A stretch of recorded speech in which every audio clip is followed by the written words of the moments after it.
একটি চেষ্টা করা হচ্ছে বা ক্রেতাদের সহযোগিতা করা হয়েছে, এটাকে একটু খণ্ডন করবেন কীভাবে? আচ্ছা, উনি আমার প্রতিপক্ষ যিনি নির্বাচন করছেন, কয়েকদিন যাবত উনি হাস্যকর কিছু বক্তব্য রাখছেন। যে অভিযোগগুলো উনি করেছেন, এটি কোনো electronics media, print media, online media, প্রশাসন, কোথাও এর কোনো সত্যতা নেই। অসত্য তথ্য উদ্দেশ্য প্রণোদিতভাবে এগুলো উনি প্রচার করছেন এবং বিভিন্ন অভিযোগ দিয়ে আসছেন। তো আমরা মনে করি যে এটি ভোটারদেরকে কিছু বিভ্রান্ত করার জন্য তারা একটা কৌশল অবলম্বন করছেন। আরেকটা জিনিস যেটি হলো, এটি জিয়া পরিবারের আসন। এখানে দেশনেত্রী বেগম খালেদা জিয়া নির্বাচন করেছেন, এইখানে অনেক ভিআইপি নির্বাচন করেছেন। সর্বশেষ আমার মাননীয় প্রধানমন্ত্রী জনাব তারেক রহমান, তিনি এখানে নির্বাচন করেছেন। এটি মর্যাদার আসন, এই আসনে তিনি আমাকে মনোনয়ন দিয়েছেন।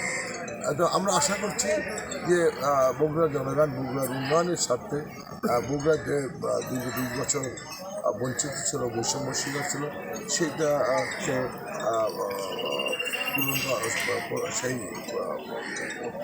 উন্নয়নের প্রত্যাশা নিয়েই তারা আজকে ভোট দিতে আসবেন এবং স্বতঃস্ফূর্তভাবে ভোট দেবেন।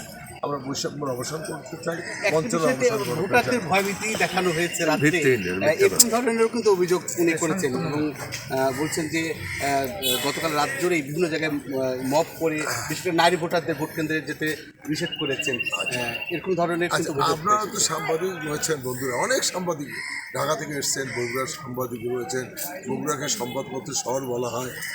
কোনো মিডিয়ায় আপনারা এটিকে দেখেছেন যে এই ধরনের তারা কোথাও এবং কোনো জায়গার কথা কি তারা উল্লেখ করেছেন যে অমুক জায়গায় কিংবা অমুক স্থানে আমার মহিলা কর্মীকে প্রদর্শন করেছেন কিংবা তার বাড়িতে যে বিএনপি কর্মীরা তাকে হুমকি দিয়েছেন, এই ধরনের কথা কিন্তু তারা উল্লেখ করে।